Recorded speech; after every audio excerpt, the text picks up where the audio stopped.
glad that y'all were all able to join us. Thank you so much for joining us today.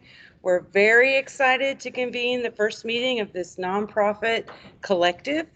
My name is Johanna Rohan, for those of you that don't know me, and I am a program manager for the Aging and Community Services Department at the Golden Crescent Regional Planning Commission. And for those of you that don't know, that is GCRPC.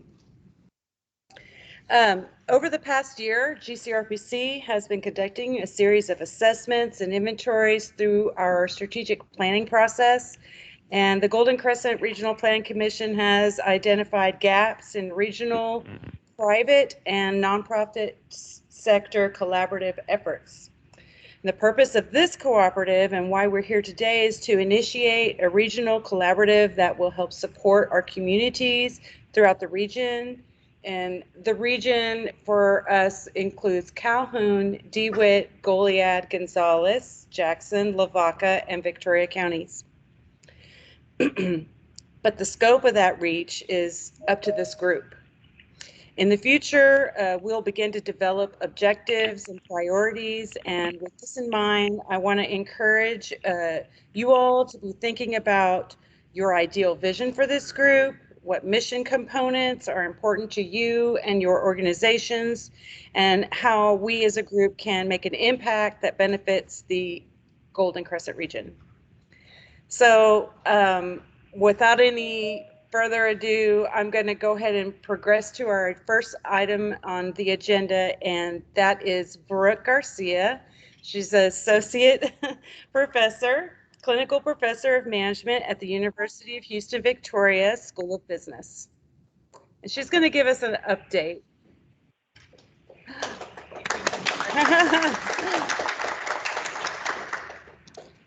So you have to stand here because the mic isn't working. Okay, and push that. Yeah. Okay. Hi, thank you. Just real fast.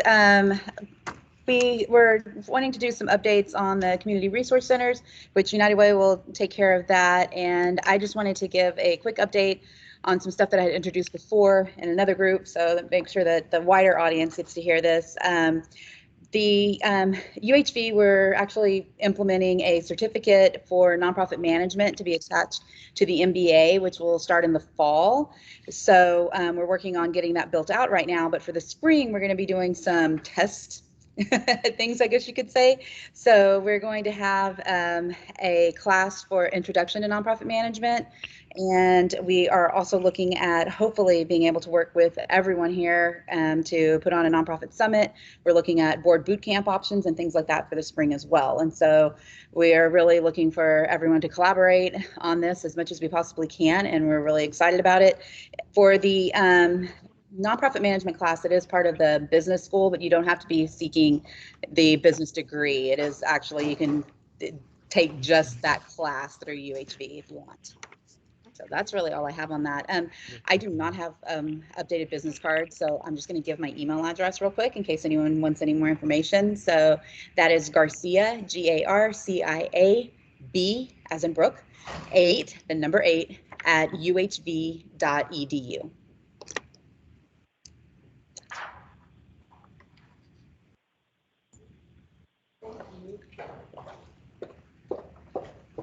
Thank you, Brooke. And I did want to tell our folks online, we're not turning on the camera because we're going to be sharing PowerPoints, and it's logistically it's difficult to, we would have to move the laptop around. So we're just letting our folks online know. Thank you again for joining us. But so the next item on our agenda is Michael Ada, Executive Director of the Golden Crescent Regional Planning Commission.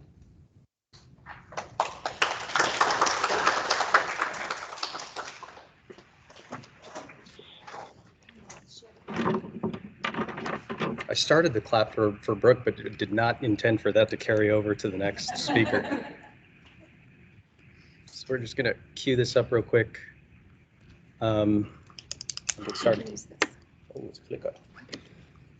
So Johanna explained a little bit about the organization, so I'm going to kind of breeze through some of these slides. But something that was discussed at the last meeting for the Community Resource Center that's going to be established in partnership with VCFS here, right next door. At the tail end of that meeting, I had mentioned that we're interested in kind of providing some additional support to nonprofits throughout the region that would allow those nonprofits to better connect with our membership being primarily local governments and special districts throughout the 7-county region. So just a little bit about GCRPC. Johanna covered our territory, but we are just a voluntary association of local governments and special districts. Right, we're a political subdivision of the state. We are not a 501c3. We're not a nonprofit. We're recognized by the Office of the Governor as a political subdivision, and we're one of 24 planning regions in the state of Texas. Kind of the kicker to all of this is that we support, maintain, and administer the Economic Development District for within the state of Texas. And that makes our region eligible for Economic Development Administration funds through the Department of Commerce. And everybody here has been involved in some sort of disaster recovery or resilience, right, throughout pretty much the past 5 years, going back to Hurricane Harvey and then most recently with COVID-19. So one of the major priorities for the Economic Development Administration is recovery and resilience, building recovery and resilience through all sectors within communities. So it's what we do. Part of our membership, 7 counties, 19 municipalities, 9 special districts, and then we have various associate members. And then here's kind of what we do, kind of in short form, so you don't have to read through all of this. We provide services to our member governments. Our primary role is based on interlocal agreements with the state of Texas, various state agencies in Texas, and the federal government. So we're contract employees essentially. We're not, even though we're not a nonprofit, we don't make a profit. We exist on a check by check basis like everybody else.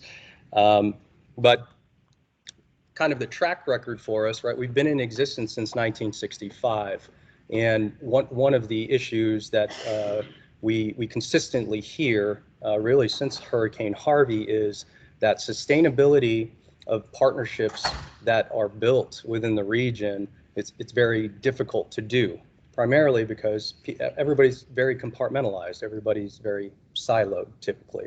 And it's not that silos are negative, because every single organization has, right, their roles and responsibilities, some dictated by boards, some by constituents. But what we found is that we all get more done when we work together. I think partnerships is kind of one of those items that, or one of those topics that everybody agrees is beneficial to the region, but in practice, it's very, very difficult to actually accomplish. And sustaining those partnerships is very difficult in practice as well.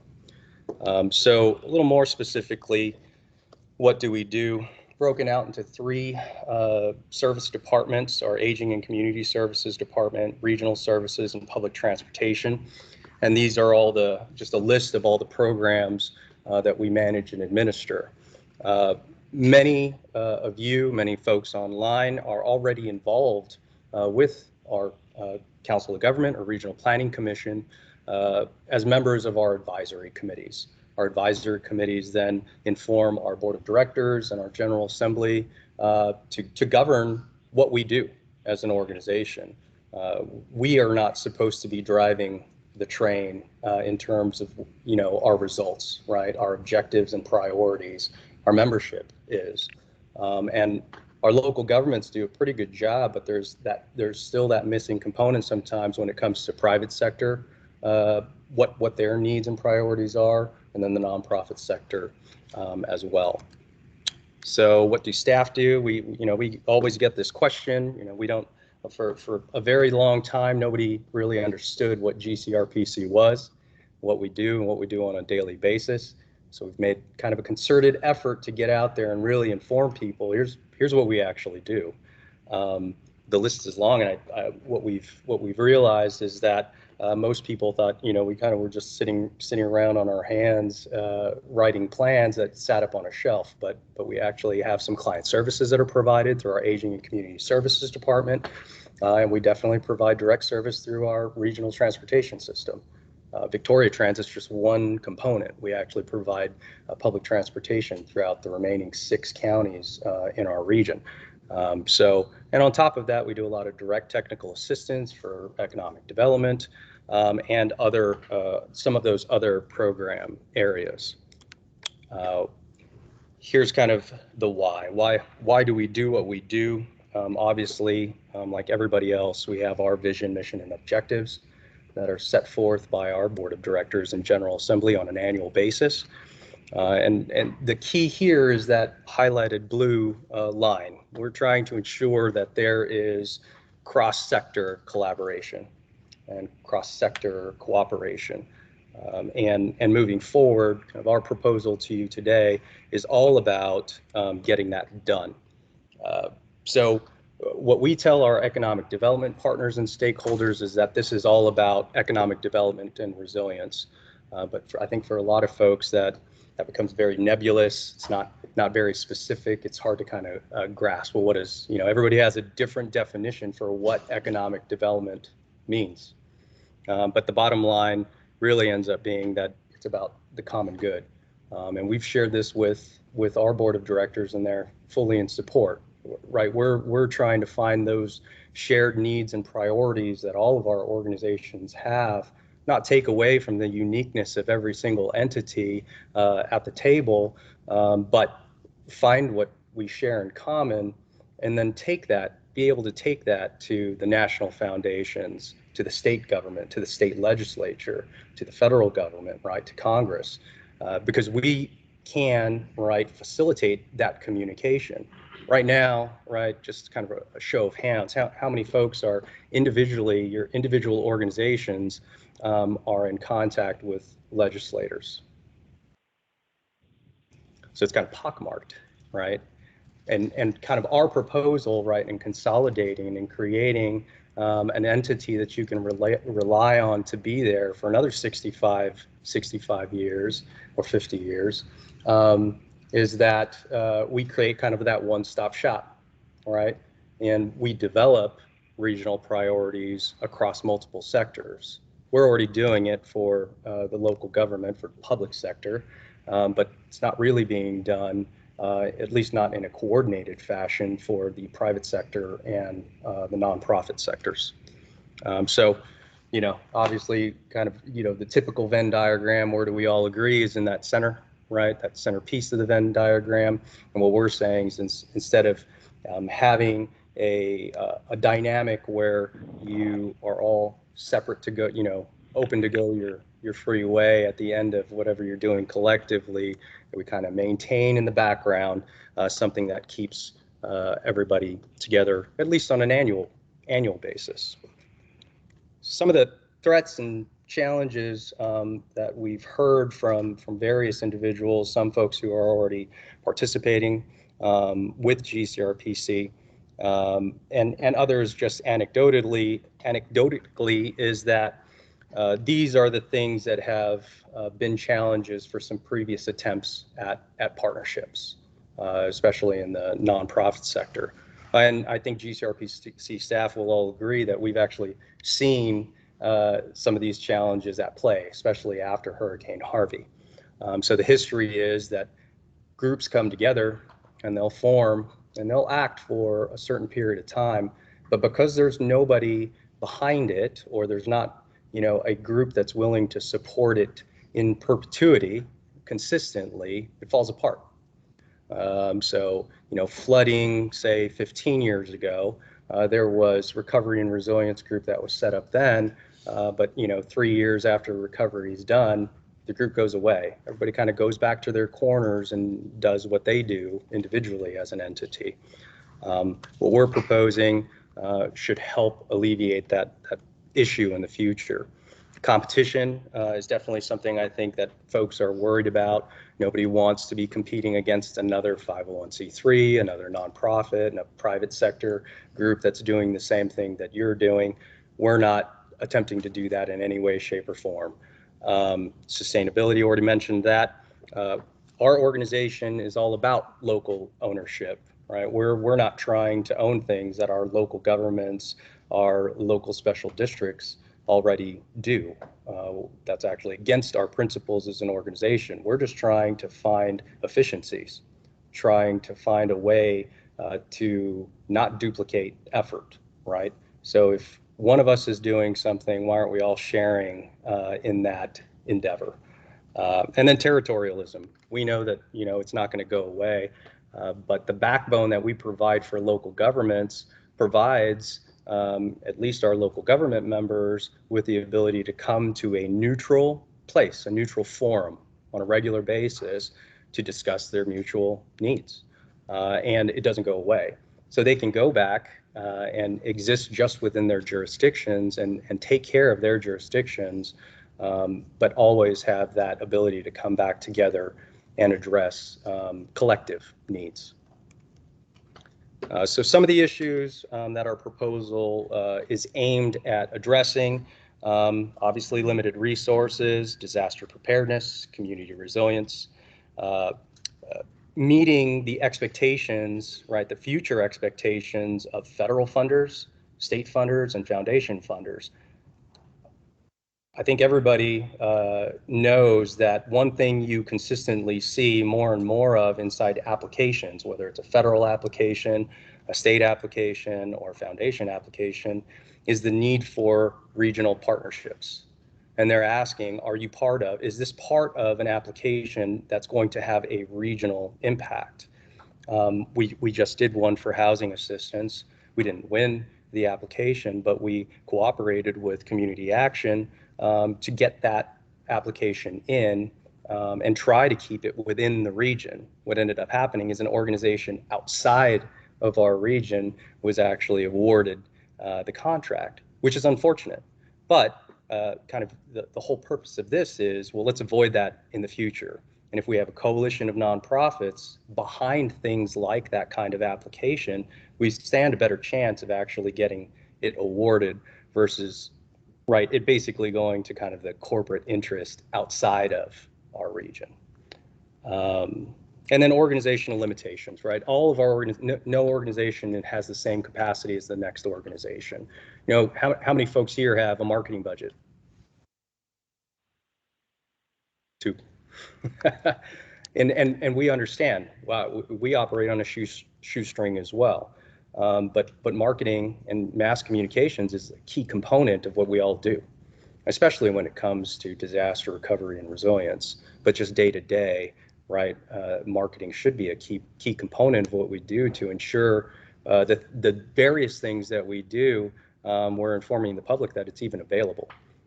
So very simple things like those sorts of limitations we hope to be able to address collectively in what we're proposing.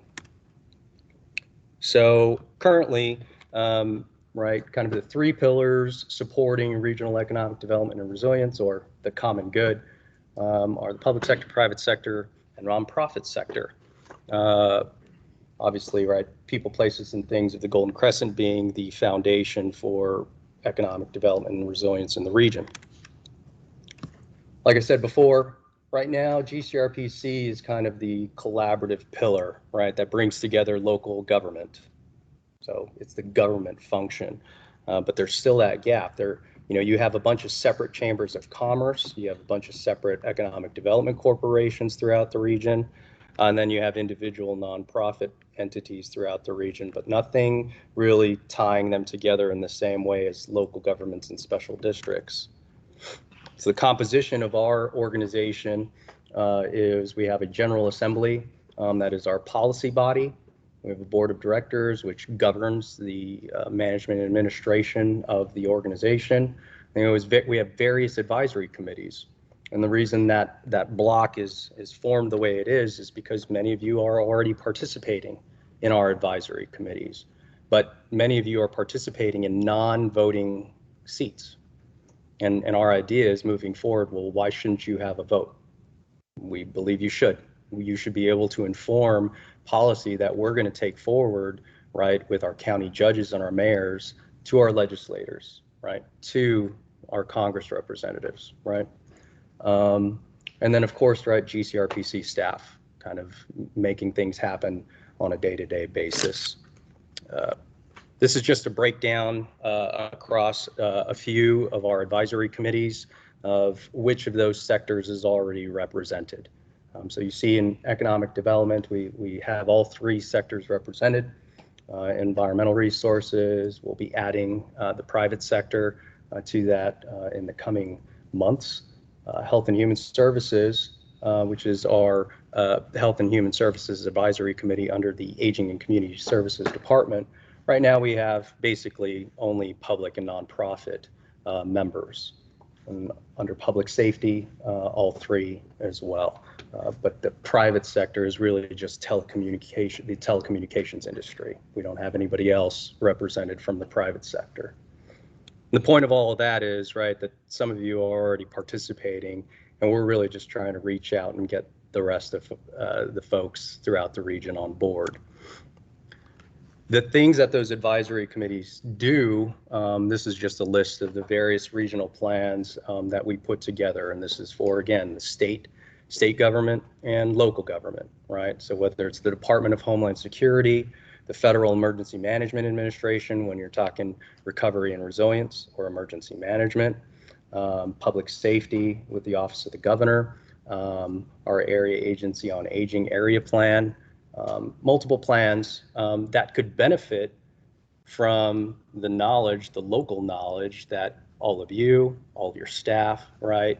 So in the nonprofit sector and the private sector, the same thing we could benefit from to better inform the plans that we're submitting to the federal and state government. So this is the real sell, which is we want there to be board of directors representation and general assembly representation from the private sector and the nonprofit sector with GCRPC. It's completely voluntary, right? Going back to what I said about our association, we're a voluntary association of local governments and special districts. There's no requirement for anybody to participate. What we're hoping is that folks will realize that we're already doing a lot of this, but if you want a real voice, it takes a voting seat on our General Assembly or on our Board of Directors. And we're making the move to essentially update our bylaws and include representation from the nonprofit sector and the private sector. It's not something that really has ever been done before, but it exists in other development organizations throughout the entire country. So why aren't we doing it? On the private sector front, just so everybody knows, our Economic Development Advisory Committee has already approved forming this partnership. And the formation of that partnership, they don't know at this point whether it will be a 501c3 or a 501c6, but the intent is to create an entity that is focused on public sector or on private sector issues and priorities, and that'll better help inform local government officials of what the private sector's needs are. It'll also help inform a policy agenda that can be taken to the legislature in the upcoming legislative session. So our hope is before the next legislative session, we're going to know what the priority needs are for our region, but across all sectors, not just local government needs, because that's what we're pushing at this point in time. So there's already something in place for the private sector. There will likely be a board of directors. Those green lines are meant to just represent kind of lines of communication, but also membership, because the idea is that a board of director representative in the private sector will also sit on our board of directors, and vice versa, with the hope being that there's always that kind of constant feedback that one sector is providing another, and the sectors individually are choosing who's representing them on the board of directors.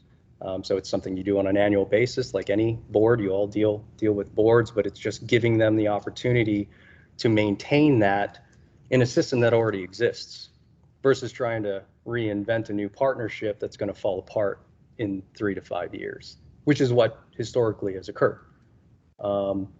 So there's no, although these things are outlined in this graphic, it doesn't have to look like this.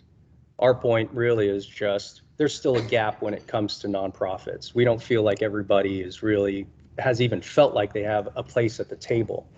We're going to set, right, in our bylaws the ability for you to have a seat at the table, to voice your opinions, right, to voice your needs.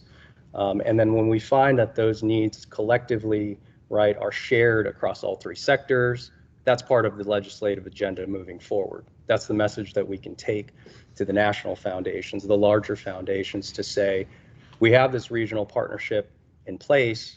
It's multi-sector, so we can develop private-public partnerships and nonprofit public partnerships easier because there's already a framework and existing relationships to make that happen. And the kicker here is that GCRPC staff will provide the support, right? So you'll have staff members who are local, right, assisting you versus you're paying a consultant that's out of Austin or out of San Antonio or somebody who isn't from your region, right? Somebody who isn't familiar with the needs of the region helping you. And that's kind of the point. We're trying to create more local ownership and ensure that folks feel like they're part of something that's being developed internally versus externally. A lot of consultants have come in. I think a good example is the Victoria Alliance. I think that started back in 2015, and then Hurricane Harvey hit. And the Victoria Alliance was never heard from again.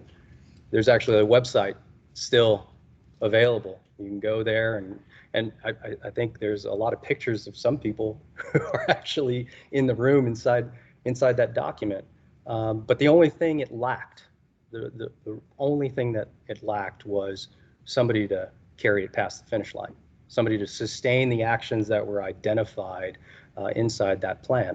And that's what we're saying we're willing to do. We're willing to kind of carry the torch forward and help the group, right, stay together, but also just kind of maintain an annual agenda. What that looks like is completely up to the people in the room and the people online. We're not trying to control it. We're just saying, let us do what we do, right? We do it for local governments and special districts, and we think we can do it for the other two sectors as well. So, of course, I'm sure everybody wants to know, well, there has to be something, some skin in the game for GCRPC, and there is. And really, you're helping us fulfill our mission, which is to ensure that there's cross-sector collaboration throughout our 7-county region. It's something that we've done okay at, but my commitment to my board of directors is that we're going to keep trying to do everything to improve it moving forward. And that is really about holistic community representation. If we're going forward with a legislative agenda that only concerns local governments and special districts, are we fully informing Jeannie Morrison and Senator Kolkhorst of what our needs are? I don't think so. Y'all may think differently, but in my opinion, I think we need a more holistic legislative agenda every 2 years. And that better helps inform the legislature of what our real needs are when it comes to all of the people that we serve. And then kind of the sidebar there is that there are local match opportunities, right? Collectively, sometimes federal, state grants, they all require match. That can be cash or in kind, but just your participation here today, we could capture your participation as in-kind match, but it's not being done. And it could mean that we're getting, $1 million grant award, but because somebody can't come up with a cash match, we're going to forego, right, getting the federal funds or the state funds. And why are we doing that? Why are we missing that opportunity to get an award that's going to assist people in our region? And then obviously for our plans. All of our plans, like I said, they're already informed by various members here and online through our advisory committees, but we want to make sure that we're offering this to all of the nonprofits throughout the region. We don't want just a few kind of key individuals participating. We want there to be the invitation sent out to everybody, every stakeholder that's out there. And then what's in it for you? So currently, these are kind of the basic things. Through participation, like I said, in the advisory committees, you get to inform public policy. There is some pre-funding technical assistance, but it's only for one federal agency. It's for the Economic Development Administration. That's the only place where you can get essentially kind of grant writing technical assistance in the development of an application. And then we do have disaster recovery and resilience planning assistance available upon request right now. And we've had a couple of organizations that are represented in various ways take advantage of that. And we've just helped them develop their recovery and resilience strategic plans for the next disaster. In the future, right, or currently what staff does in terms of what you all can benefit from, like I said, is we facilitate the development of those various regional studies and plans. But there is some data analysis that we're currently taking care of. And we feel like, you know, if data is being used by all of us, well, why are we using disparate, right, sets of data? Like, why would one entity use 2020 census data, another, you know, use 2018 American Community Survey data?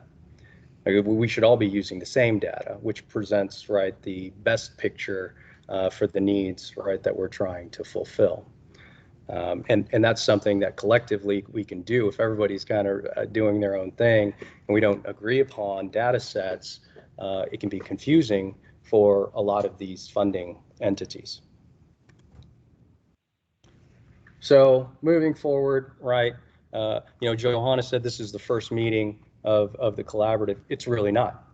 This isn't the first meeting of the collaborative. This is the proposal meeting. We know that you all don't already have something in place. The closest thing would be the community organizations active in disaster, or components of the Victoria Long-Term Recovery Group, where you have a consistent entity that's made up of multiple nonprofits working on things collectively. We hope to expand that, right? The whole point of this presentation is just an invitation to expand what we're doing and what y'all are doing. But what it looks like in the long run is completely up to you. We'll do what you all want. You have to tell us what you want, and we'll get it together. But like I said, right, seat at the table for the board of directors. You'll have GCRPC staff available to provide technical assistance and general support moving forward, and a seat at within our General Assembly, who meets annually. In the future, likely at least twice a year. And really, what else is in it for you? Like I said, voting membership, you get staff assistance. We believe, right, that this will strengthen recovery and resilience, right, for the region. And you'll also have some consistent interface with our membership, with the local government officials that serve on our board and General Assembly. In the future, right, we will be providing IT assistance and services to nonprofits, right? Membership could mean that you get that sort of assistance free. It could mean you get that sort of assistance on a by fee basis. GIS data assistance and services. We provide a certain amount of that service to our local government members, no charge. In the future, the idea is if we're doing big GIS projects for a local government, we would be asking for a service fee to actually get that done. And then co-op marketing, cooperative purchasing, and potentially grant writing assistance and services. But these are all just proposed, right? We're going to be doing this whether or not a nonprofit group of whatever sort it becomes forms. We're doing this for our local governments, and we're doing this for the private sector.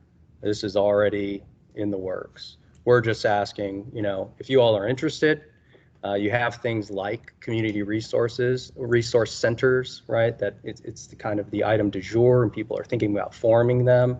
and creating them throughout the region, we have this sort of group. It becomes kind of that clearinghouse to make sure that that planning is occurring on, you know, the front end instead of on the back end, which I think creates a little bit more ownership for everybody involved.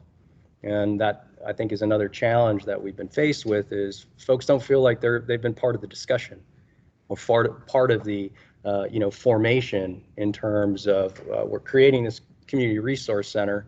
I didn't know about it. If you got a nonprofit that's kind of coming in on the back end, well, what's the level of support that you're truly going to get? We believe, let's get everybody in on the front end with a group like this that meets kind of on a consistent basis. And then you have all of these kind of future services that would be available to you. How long did that take? Right on the 30-minute mark? Sorry, y'all. So there have to be questions. Questions, concerns, anything. Rick. Michael, what was the feedback from some of the region? You know, because when I look across the area here, I see a lot of representation from Victoria County.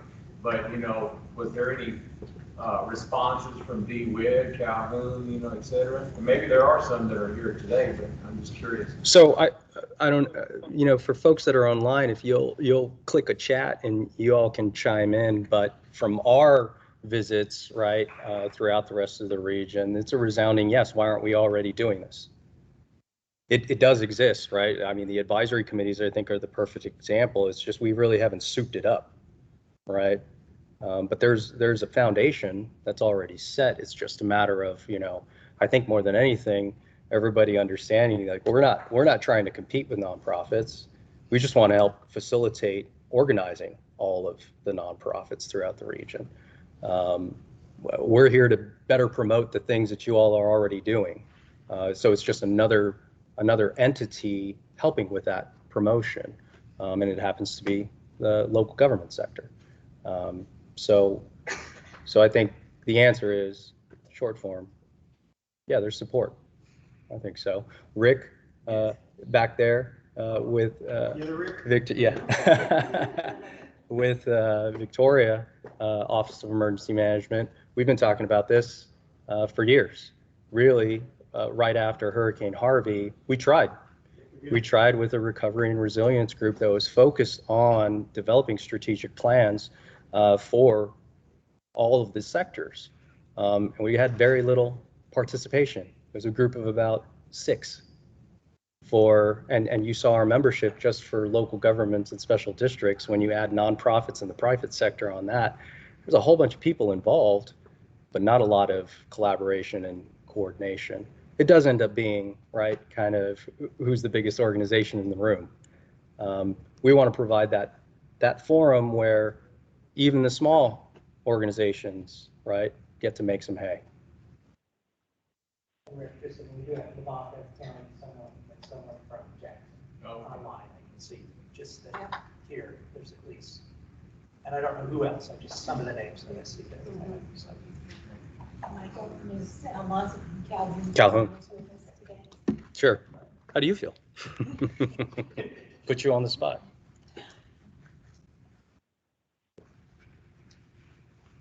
I think that would be a really great thing. I really thank you. At this point in time, you know, it's one of those, this is just about the will of the organizations involved. There's no cost.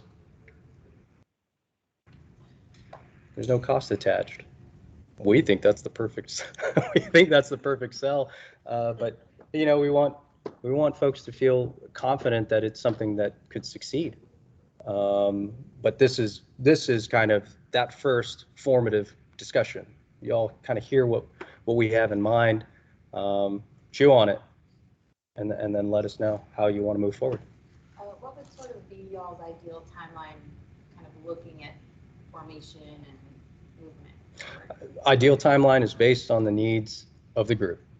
So if there's a resounding yes, you know, we want to move forward. One of the things we've discussed is we understand that everybody has tight schedules and you all can't participate all the time.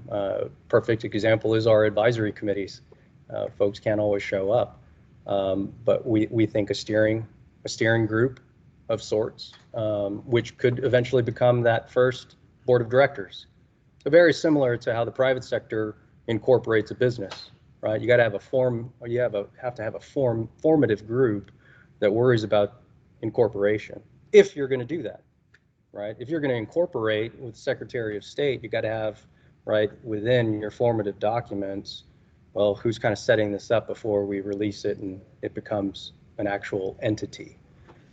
Same thing for nonprofits. I think when a nonprofit is forming, you have kind of a formative group that takes care of all that formative work. But you're right, we're not trying to sell that it's going to be a 501c3. That's completely up to y'all. I think there are benefits to it, and there might be some drawbacks as well. Do you have an idea of what the advisory committees would be? So Did I miss that when I stepped out? no, I mean, I think that's a great question. For the private sector, we haven't really talked about that. It's kind of just a collective group, so it's not broken down the same way our framework is for GCRPC. Can I share that PowerPoint again? I am. Okay. So I know, we kind of broke it down in this fashion, but the advisory committees, it's up to the group. It could be by purpose, right? Like folks who serve the aging community, folks, a collective group that's focused on homelessness, right? So it could be kind of an amalgamation of the individuals who are already cooperating, right? I mean, there is a homeless coalition. What if the homeless coalition was one of the advisory committees to that greater board of directors? It's completely up to y'all. We don't want to duplicate anything, but if there's at least just a framework to kind of funnel, right, the needs and priorities of all of these groups, we feel like that would better inform the folks who end up making the decisions regarding the funds, or the folks that are reviewing applications. Like you could have a marketing advisory or something. Sure.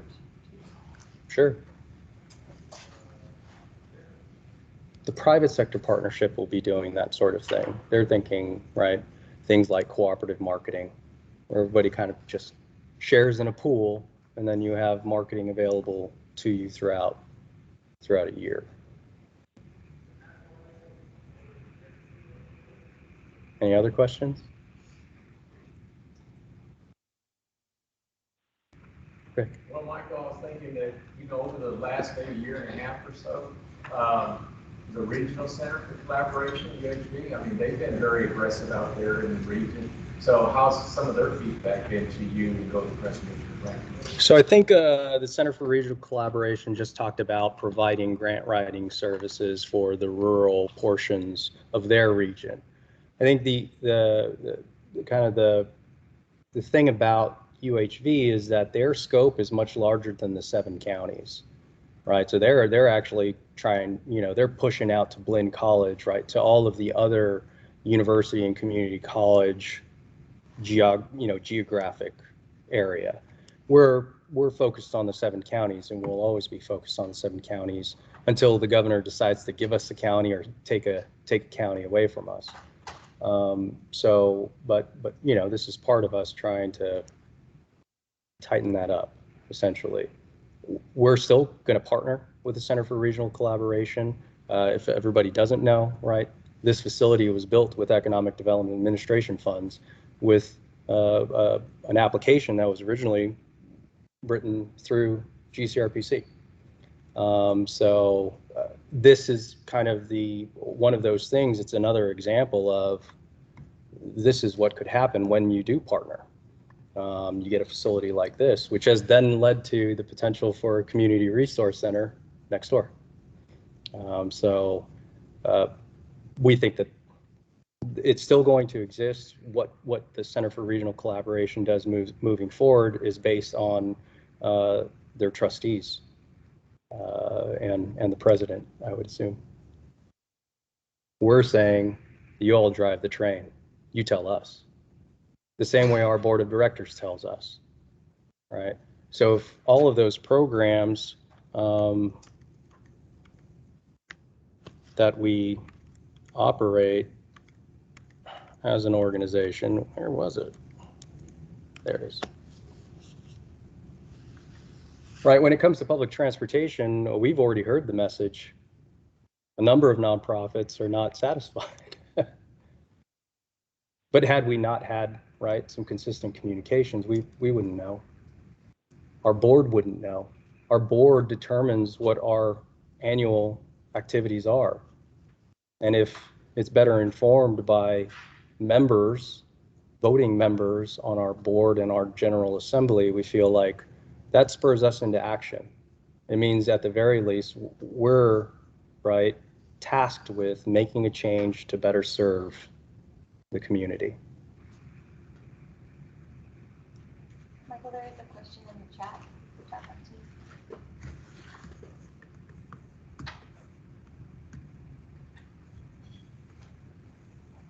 Can you scroll up that top one of the question? Yes.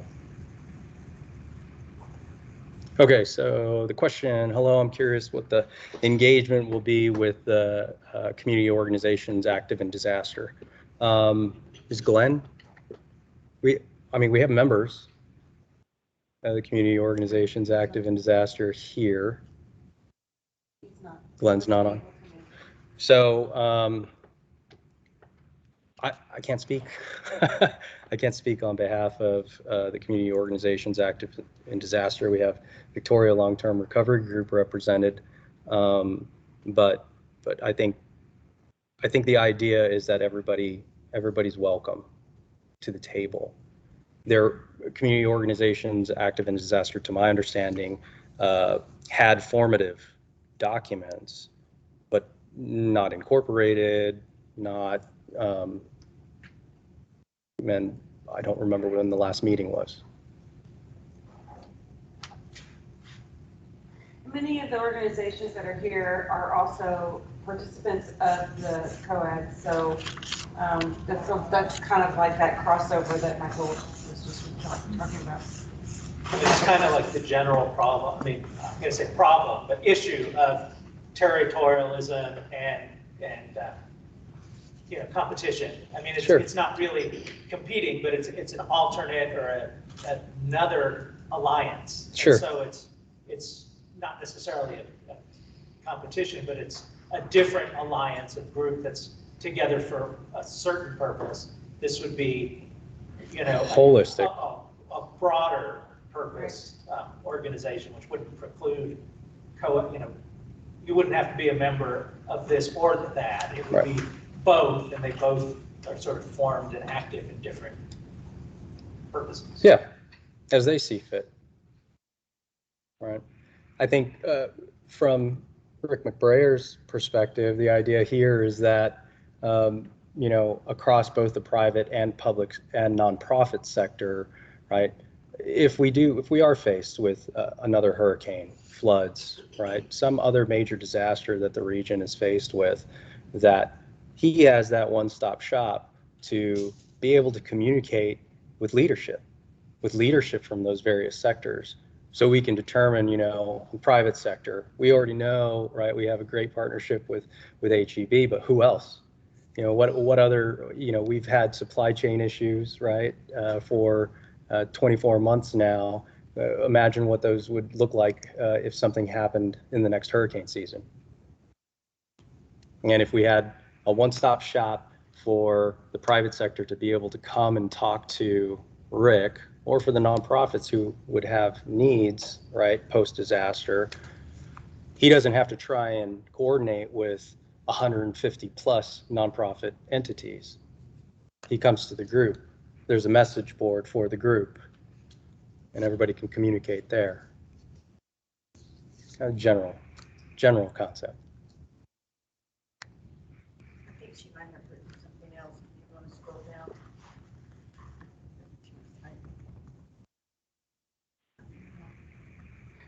another question, I think here. Did you have another question? No, you didn't have a question. Sorry. No further questions? I'm available. Thank you, Michael.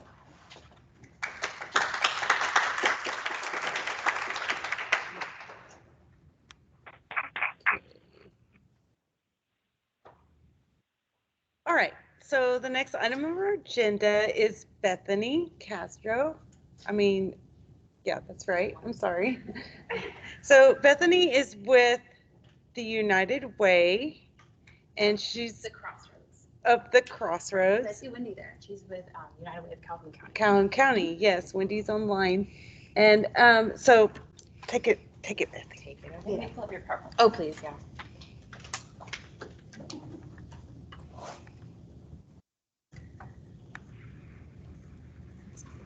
Just my PDFs. Okay, sounds good. So I want to apologize to folks who you're going to hear this 3 times now. That would be Dan, Daniel, Jenny. And then there's a few I've heard it. Now this will be the 2nd time. And then the others, welcome. You're going to love my presentation today. As of Monday, I am now full-time as the executive director of United Way of the Crossroads. We cover Victoria County, DeWitt, Lavaca, Goliad, and the city of Gonzales. And so prior to that, and still a little bit right now, been the executive director at Perpetual Hope Home, which is a transitional home for women here in town. I'm sorry. So 1, I always talk too fast to run out of breath. 2, and I'll share this now because I don't want people going, oh, that new job is not treating her well. I am expecting, so I'm just always out of breath. So anyway, when people see me and they're like, oh, she's just gaining some weight. Just know there is a purpose, at least right now. So what we've been doing over the past year, and I'm happy to say that I've been a part of this group, kind of the CRC idea since the very beginning, because I'm nosy and I like to stick my nose in a bunch of stuff, mainly. But it was a group of us nonprofits in the Victoria area that came together and said, our clients need more than one thing at a time. My ladies at Perpetual Help Home, they don't just need housing. They don't need a roof over their head only. They need job skill training. They need recovery services at Billy T. Catan. They might be working with a CASA volunteer. They need housing assistance, which might end up being Midcoast or Habitat or a variety of other places. And so what we said at that time was, we've got to make sure that we're doing better at allowing people to access these services, not helter-skelter all over town. It might take months to get to all of them. Why can't we kind of have things more in one location? And so, again, sorry, the breathing thing. We started talking, specifically Jeff Tunnel had kind of, out at Gulf Bend, our local MHMR had kind of a couple of collaborative days where he had kind of like a consultant come in and lead us in some discussions. And so what that led to was he had heard of some CRC, so community resource centers up in the Marble Falls area. And we actually took a field trip right in the middle of COVID. We didn't know if it was safe or not, but we all got on the bus and we like had our own seats and it was very bouncy. But it was a delightful trip where we got to go to Johnson City and Marble Falls and look at some actual structures, some buildings that they've been working on these ideas for a really long time. And now they're putting them into a physical location. And so that just, we got there and just really sparked our imagination about what could be kind of a one-stop shop in our Victoria area. And I want to thank you, Michael, sorry, for allowing me this space to kind of talk about this, because I know that Michael and the GCRPC's vision is very overarching, right? It's kind of this ongoing, how can we communicate better? How can we support each other better? And then I think CRC is kind of that physical location of how can we support our clients better as they're accessing services. So it's kind of a 2-part thing. And so thank you for this opportunity. So one thing that kind of spoke to us a lot whenever we went on our field trip is how different the 2 locations were. Johnson City, okay, and I'm gonna get them backwards, I'm so sorry. But one of them had like a crisis pregnancy center. It also had like a food pantry on the side. It was totally different looking.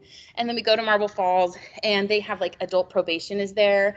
They have like a kind of general reception area where people come in, you figure out what's kind of going on with them. They have great meeting space, kind of crisis counseling, folks that are their office there all the time. And so it really kind of gave us the vision of Victoria's going to look different than this, and a Victoria one might look different than one that pops up down the road in Goliad or Calhoun or Jackson County or wherever, because it really does speak to what are the needs of those folks in that area. And so that was like right in the middle of COVID where we took our little field trip. We've been having those discussions for a while, and we kind of got to the point where we were like, okay, who's gonna take this on? And it was kind of like crickets. And that's okay, because I think at that point we were kind of going like full force ahead, wanting to have like a location, wanting to do some wild things, but all of it took money. And none of us really had that money to take it on 100%. And so we took a step back and decided that these services are needed no matter what, whether we had a place or not. And so we started to do what's called a mobile CRC. At least that's what we call it. So Mobile Community Resource Center. And so what we've actually been doing is having some community navigators / community health workers. Most of them, and some of the ladies are in the room. Thank you, ladies. They are folks who have been trained in kind of resources across our area, resources across our region. Oh, look, CN/CHW, that's what the CN stands for, Community Navigators. We call all of them community navigators, but most of them are working towards their community health worker certification, which is a legit certification. How many hours is it, Ms. Trish? A boatload of hours. Ms. Trish is a certified community health worker, and it really does speak to, and I have not done it myself, but I would like to, kind of be all those competencies you really need when you're working with folks in crisis. So like emotional competencies, how to make sure that you're meeting folks where they are. And so that's our goal, is to make sure all of our navigators are community health worker trained and certified.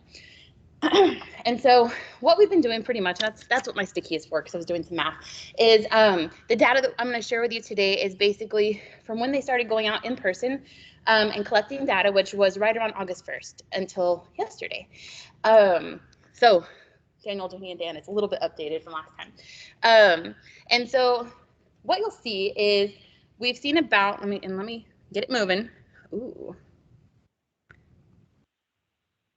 They've seen about 205 folks. So some of the numbers are kind of small. I apologize for that. Now, when we break that down, I really want us to paint a good picture. Like 205, whatever, I could do that, I could do that in a month, and it's taken them this long. Oh no, hold on. So basically, they have only been personally meeting with folks every Wednesday. So between August 1st and yesterday, not counting today, there's only been 15 Wednesdays. And whenever we think about how their Wednesday looks, they're basically going and spending about 3 hours every morning at Christ Kitchen, which is our local soup kitchen, for lack of a better term, all around service. Thank you, Ms. Trish. And then what they started doing just a few weeks ago, probably about a month ago, is going, some of them, on Wednesday afternoon to Salvation Army, and also meeting with folks for a few hours. And so whenever we kind of look, 83 people that have been seen at Christ Kitchen, they've only actually spent about 45 hours there. And so really, whenever you see that number of folks, and a lot of these cases, a lot of the issues that people are bringing with them are very layered, right?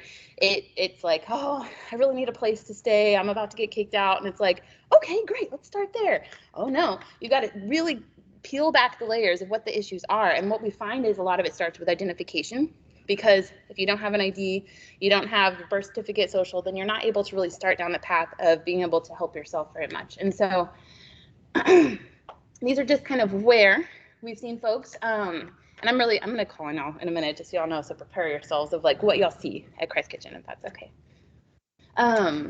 Okay, and so we have a few ladies who are actually working part-time for us at United Way doing this role.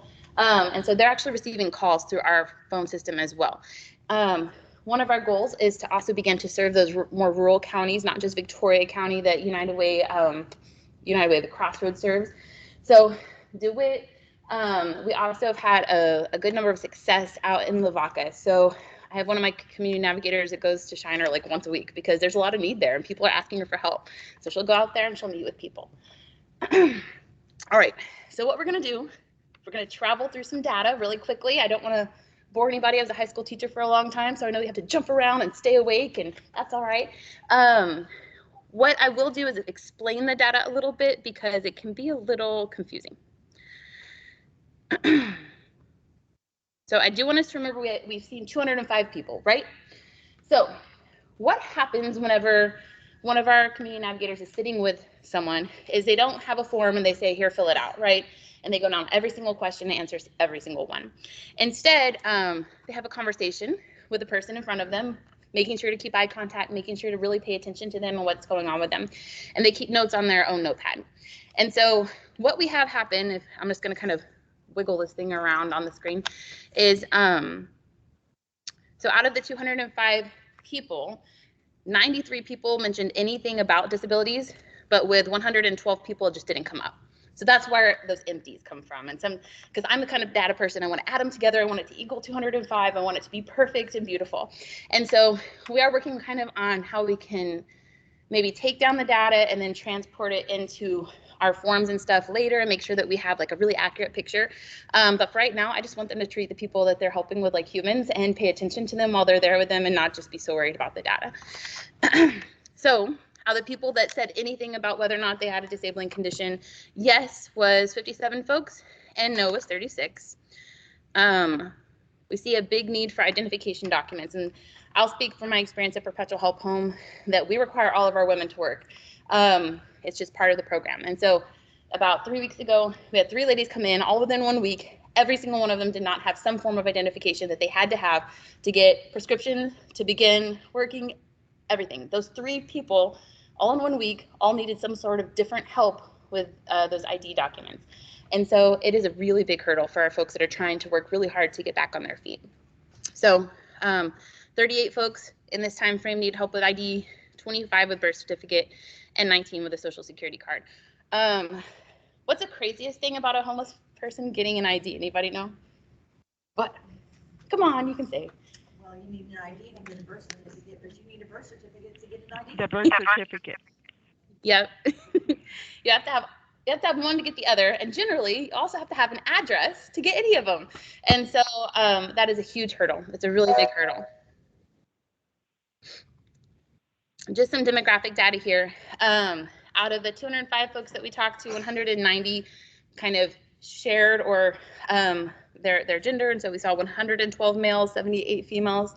For looking at folks who are veterans, only about 7 said yes, like definitively yes, I'm a veteran. There are 11 that are not sure, so I don't know how that might look. Maybe in the conversation it's kind of like they allude to service, but there's not ever that actual question. We saw 92 folks who needed housing, rent, or utility assistance. And I was on a Pathways, thank you, GCRPC, Pathways to Affordable Housing call this morning. And the truth of the matter is a lady came on from the state of Texas. She was telling us about all these programs, and like 4 out of the 7 that she talked about have now expired. So, you know, it's help, and it's help that has been there up until like, what was it, last week where the Texas rent relief closed. And so, and then they were talking about COVID funds, which our city expended like as soon as they possibly could, which I commend them for that. Getting the money into the hands of people that need them, but it's also not money that's available for people that are still in need. 32 folks who needed job assistance. 57 folks who needed food assistance out of the 205, and 37 who did need medical assistance or medicine. I encourage you all to join us on Saturday if you're able. We're having what we call Walk with the Homeless. We've done it, I guess, is our 2nd annual, but you know, with COVID, it's not quite regular. And we're meeting at VCAM downtown. On that walk, why I'm inviting you right now is because we're going to take some different stops. And one of our stops is at First United Methodist Church, where Pastor Wade Powell is going to speak to us specifically about the United Methodist, I'm sorry, I'm never going to say it right, the Methodist Healthcare prescription assistance program that they have there. Literally, they have about $50,000 worth of prescriptions that they help with. I think it's about every month. $50,000 worth of prescriptions for folks who are homeless or low income in our area. And so medicine is so expensive, and without, you know, appropriate health care or healthcare coverage, it can get just that much worse. And thank you, Trish, for all that y'all do at Christ Kitchen to help with prescriptions as well. I've seen 18 folks who need help with refunds, stimulus checks, earned income tax credit. That's a big hurdle that we see at Perpetual Help Home for our ladies who are trying to transition out of homelessness as well. they're just stuck. They're stuck. They don't know how to get to that next phase of trying to prove their identity to get a stimulus check that really is due them. And so we have got ladies that have maybe got first and third, but not the second, have got none of them.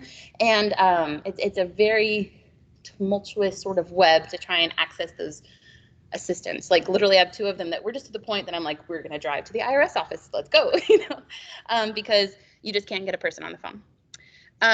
Need mental health or counseling assistance. That's 31 folks. And addiction or substance use disorder counseling is 35 out of the 205.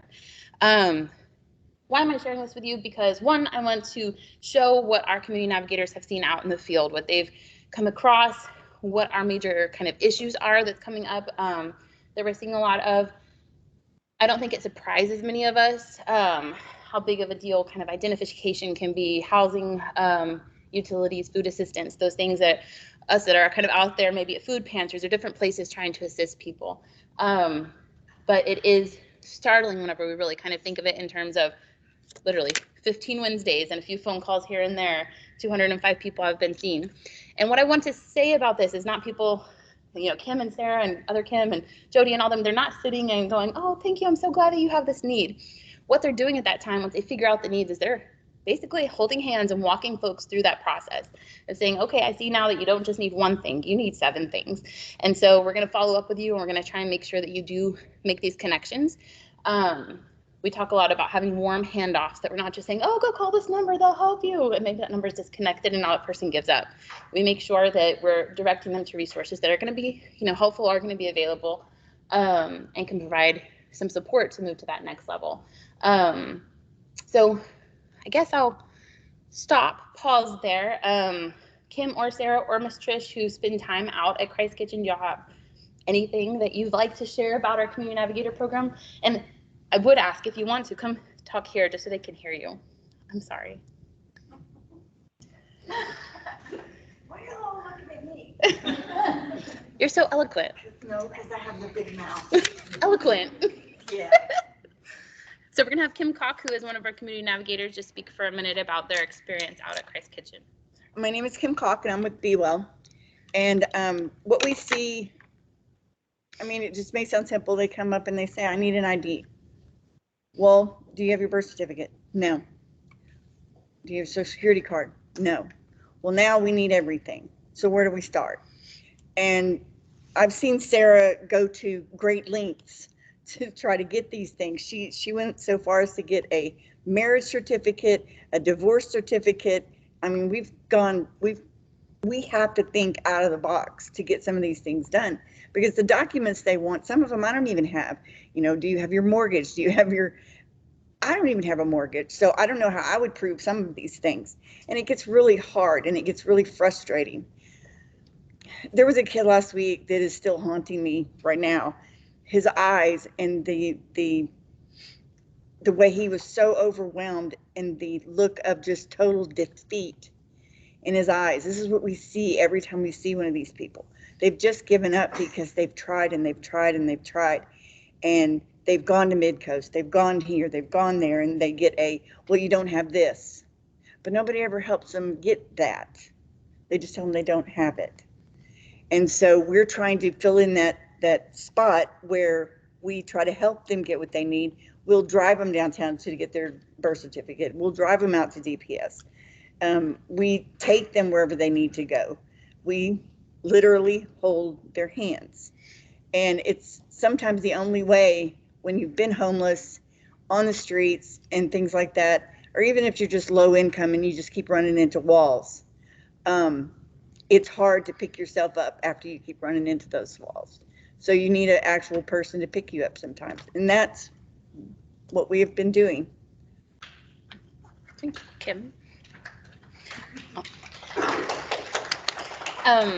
So with that, I will say that one of our big things is application assistance, because sometimes those applications are bears, right? Like to get through them, make sure you're doing things the right way, you're not messing something up and writing something in the wrong hole or whatever. And so one thing that our lead community navigator that we have employed part-time at United Way, Miss Kim Pickens, she's actually hosting kind of a training, if you will, for all community navigators in town tomorrow, where they can become actually those application assistant folks, like actually certified to do that. And they're doing it through a Zoom from somebody out of San Antonio. And our goal here is not to like replace anybody or any agency, kind of like Michael was saying. It's to make sure that when people show up to your door, they have the things they need and they're all in line and they have all their documents, so that it becomes easier for you to process them at that point. So one of our goals is to have a physical location so that people can actually go there and not have to keep up with like, oh, is it a Wednesday? Can I go to Kai's Kitchen today? And have that help. And at that physical location to do things kind of like have a scanner, right? So you come in, you actually kind of have your, your rental payment or whatever it might be that you're able to scan that in. We can blast it off to Community Action or Midcoast or whoever it might be virtually if they're able to take that format. Because they have a lot of requirements they have to do so that they're spending their money the right way, right? And so I think that it's trying to understand what is it that our agencies or other nonprofits in the area need from us so that when we send folks to them, they have everything they need and they're able to just be processed more quickly. Okay, let me see. And one of our goals as well is to continue to expand into our outer areas that the United Way of the Crossroads serves, not just Victoria County, but also DeWitt, Lavaca, which we've had some success sending out our community navigators. Goliad has been a little resistant, but don't worry, we're working on them. And also the city of Gonzales. And if you ever had, if you're from a different county and you had any other questions about how maybe you could start something like that there, if you would like people to come and visit your county, let us know. We're more than happy to help. Also, just to say, I'm very excited about the opportunity that Michael and GCRPC are providing with us to just communicate more and communicate better and more efficiently. I think that the more we talk, the more that we share things that we've learned, maybe the hard way, the better for all of us. So thank you for listening to me breathe hard up here like a porpoise or something. I appreciate that. Does anybody have any questions? Yes, Trish. I will add that it's not a quick process. No. It took us 3 years to get one of our community ID birth certificate and social security card. So been able to develop relationships throughout this time that would never. So it's a win-win on all fronts. That's true. One thing that was just stated online, folks, Ms. Trish Hastings from Christ Kitchen was saying that it is a really long process. A lot of times it took up to 3 years for one of their community members to get all their documents, but at least it provides relationship building in that time frame. One thing that kills me is that man was homeless for 3 years, right? Until we had those things. 11. And those last 3, he was working with someone. Yes.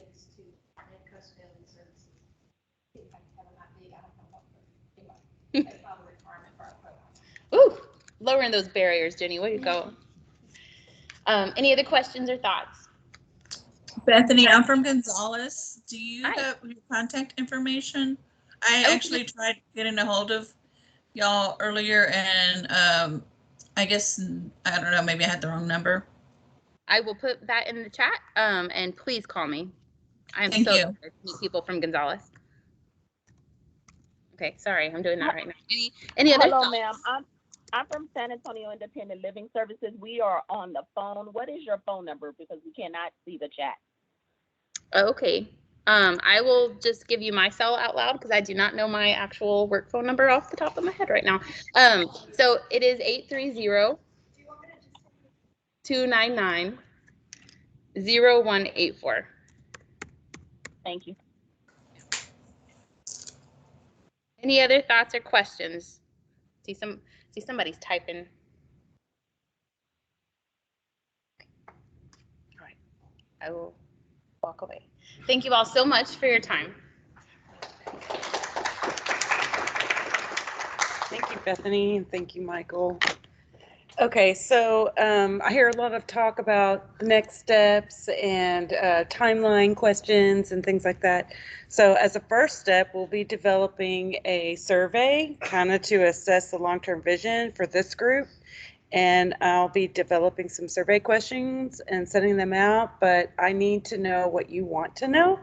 So any specific survey questions that you, or things that you for sure you want us to measure, please get that to me for those that are online. I mean, I sent you the invite, but just in case you're, I'm going to go ahead and put my email address in the, I have a Band-Aid on my finger, so I'm not typing really good right now.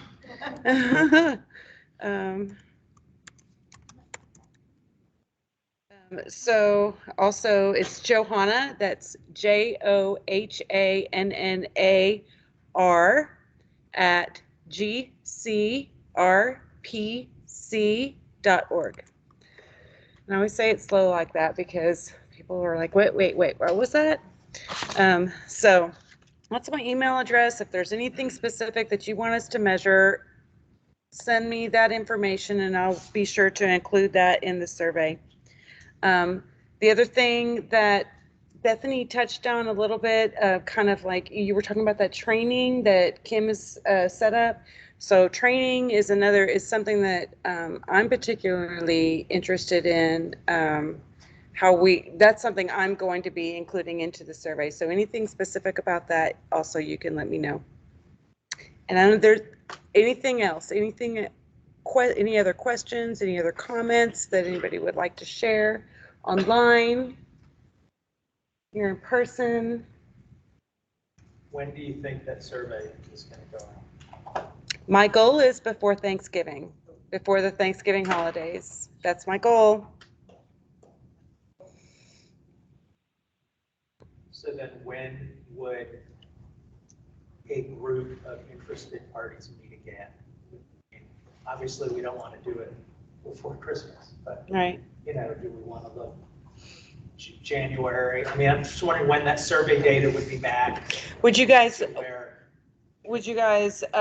like to meet as soon as January? We can have the results back long before January. Right, but I mean, I'm just saying, there's logistically, it's sort of impossible to meet before. Right. Agreed. Before Christmas. I mean, we're. Mhm. But So, I'm just sort of Putting it out. putting it out there. so would you like for that to be a part of the survey, or would you like for us to Sure. decide that now? Well, I mean, you can Okay. put it in the survey, but I mean, I think we need, if you don't set a time, it becomes. So that will be included in the survey, and if not, then I'll send out a communication about the next meeting before January, and hopefully we can meet in January so that we can go over the results and, like we said in the very beginning, start developing mission, vision, priorities, and I think all of us here are very familiar with strategic planning, so we can begin that process and kind of decide as a group how we want to look. Can I say something Yes. slightly off topic? I'm sorry, but I meant to mention it. The United Way of the Crawfords has invested in a online volunteer center, which we would love to expand out to any area. So if you have an event coming up that you'd like to put your event into that system, then it will shoot out emails to all of our volunteers that have signed up for it, so they know whether they can sign up, there's something up to do, and then they can sign up for that, and then there's a way you can keep communicating with them as the event gets closer to remind them. And so that's something that's just a resource we'd love to offer. And so talk to Jill about that. So Bethany, with United Way Crossroads, said that they're, for those that are online, that they are having a online volunteer center.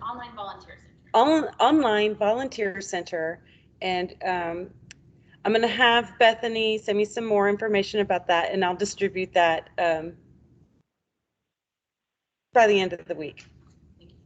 It's been really helpful for Crescent and The volunteer center. Yeah, and that's something that Bethany wants to open up to the region. Any other comments? Any other questions? Okay. Well, I want to thank everybody so much for joining us today. I have a really good feeling about this, and I look forward to the next time we all are able to meet. Thank you for coming.